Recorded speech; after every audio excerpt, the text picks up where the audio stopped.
Faire une pierre deux coups, c'est possible, surtout en espace restreint. Aujourd'hui, à la Minute Anti-Chute, on vous montre comment y arriver.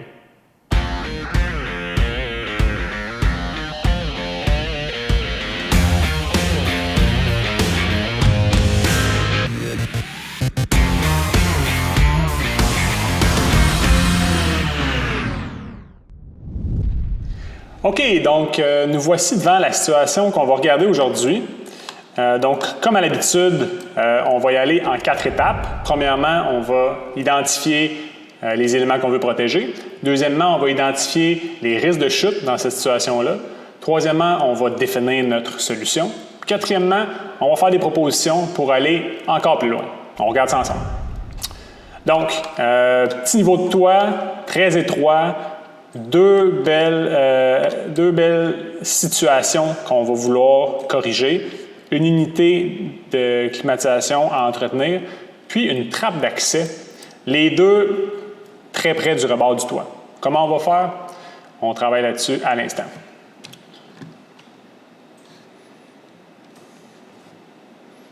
OK. Donc, première étape, les éléments à protéger. Comme j'ai dit en introduction, on a une unité d'air climatisé qui est à quelques pieds du rebord du toit ici. Puis, on a aussi une trappe d'accès qui est l'accès à ce niveau de toit-là qu'il faut toujours protéger.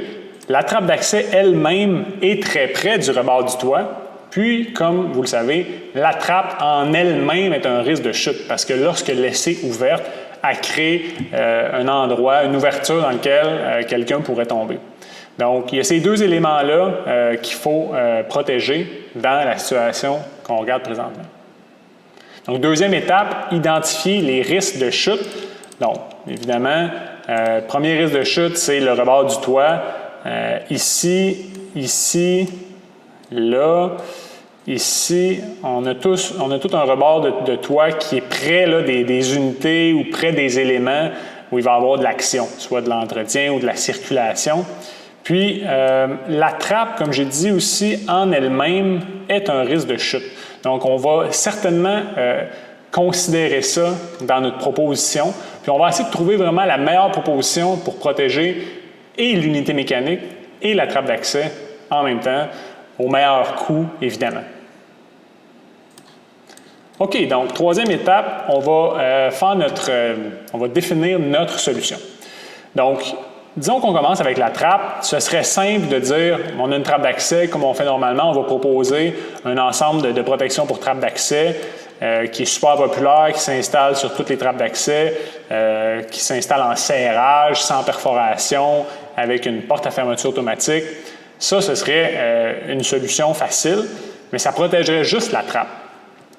Ensuite de ça, on pourrait dire, bien, parfait, on va faire comme on fait normalement, on va proposer un 10 pieds, un 15 pieds de VSS compact, qui est le garde-corps autoportant là, qui serait privilégié dans une situation comme celle-là. Par contre, ça dirait juste une partie de la réalité. Ce serait certainement la moindre des choses, mais ça ne garantirait pas que les travaux ici, sur ce niveau de toit-là, seraient faits 100% en sécurité. On va aller un petit peu plus loin. Ce que je proposerais, c'est de faire une protection à la fois pour la machine, l'unité d'air climatisé, et qui engloberait aussi la trappe d'accès. Parce qu'une fois que la personne est sortie de la trappe, il faut encore qu'elle se rende à l'unité, bien qu'ils sont très très proches, ça vaudrait la peine de les connecter entre elles. Ou encore de faire un enclos ou un garde-corps qui engloberait toute la zone. Donc, regardez comment on pourrait faire ça.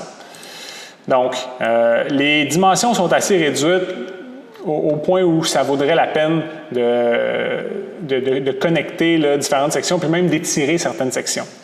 Donc, moi, ce que je proposerais, ce serait de protéger l'entièreté du coin ici. Est-ce qu'on termine le garde-corps comme ça, juste pour protéger la façade ici? Évidemment qu'on ne peut pas faire ça. Quand on fait ça, on vient d'enfreindre une des règles importantes du VSS compact. qui est de ne pas mettre le retour contre un rebord de toit. Parce que le retour du compact n'est pas considéré comme un garde-corps. Hein? Donc, les deux extrémités ici de 5 pieds ne sont pas des garde-corps, ne sont pas de la protection. C'est seulement de la structure additionnelle pour que la section principale, la façade de 10 pieds, dans ce cas-ci, elle soit suffisamment solide. Donc, de mettre le retour dans ce cas-ci contre le vide, c'est de créer une fausse impression de sécurité. On ne veut pas faire ça. Évidemment qu'on pourrait se dire, parfait, je vais l'arrêter à 6 pieds du rebord, je vais le mettre ici. OK, mais advenant que la trappe sorte de ce côté-là, ce qui est fort possible, ça nous donne pas une protection complète. Quand les gens vont sortir de la trappe, ils vont se retrouver tout près du coin. Donc, on ne mettra pas notre retour là pour l'instant. Donc, on va poursuivre ici. On n'aura pas beaucoup le choix de poursuivre encore plus loin. On va devoir protéger ce rebord-là. Puis, ensuite de ça, on ne peut pas mettre notre retour ici parce qu'on se retrouverait encore avec un retour contre le rebord du toit. Donc, on va devoir avoir un retour à cette petite section-là. Donc, ça prend toujours un retour à l'extrémité des sections de garde-corps. Donc, si on la dessine comme ça, ça veut dire qu'on a toute cette section-là qui est en protection, tout le long côté qui est en protection, cette petite section-là ici, un petit bout en haut du coin pour s'assurer d'avoir bien couvert le coin au complet, puis on a nos retours à chaque extrémité. De cette façon-là, à moins que quelqu'un aille dans l'autre direction, là, vers le haut là, de la zone, tout le coin où il va y avoir de la circulation, parce que c'est ça qu'on souhaite. Là. On souhaite que quelqu'un qui sort de la trappe comme ça, puis qui fait le tour pour se rendre ici, soit toujours en sécurité, en considérant un périmètre là, de 3 pieds autour de l'unité de climatisation. Donc, avec une protection comme ça, on a vraiment, je pense, la meilleure couverture possible. Puis, on pourrait quand même ajouter le garde-corps de trappe parce qu'il faut quand même protéger la trappe d'accès en elle-même car elle est un risque de chute.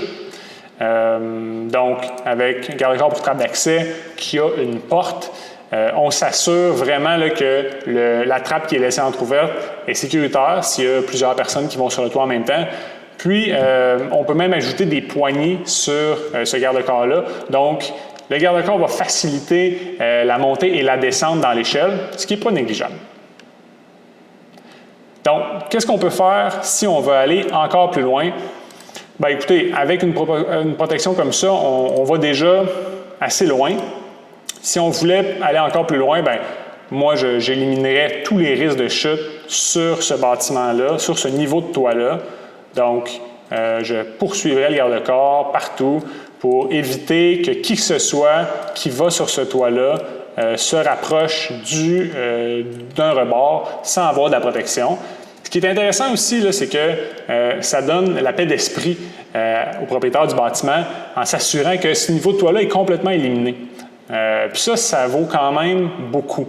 De s'assurer que tous les techniciens qui vont changer au fil du temps, ce ne sera pas toujours les mêmes, qui n'auront pas toujours peut-être la même rigueur les uns que les autres. Les entreprises de climatisation qui vont être appelées d'aller là vont changer aussi au fil du temps. Donc, avec un garde-corps qui protège complètement, on a l'assurance que tout le monde est protégé au fil de la vie du bâtiment. Donc, je pense que c'est vraiment l'objectif d'une protection collective. Puis, c'est ça pourquoi on fait des systèmes de protection contre les chutes. Et voilà, j'espère que vous avez apprécié et que vous avez appris avec la situation d'aujourd'hui. Merci beaucoup pour votre temps et votre attention. Vous avez une situation similaire sur votre bâtiment? Écrivez-nous au info@deltaprevention.com et nous vous contacterons en 24 heures ou moins. Pour être informé de la prochaine Minute Anti-Chute, suivez-nous sur YouTube ou inscrivez-vous à notre infolettre en cliquant sur le lien dans la description. Merci beaucoup et à bientôt.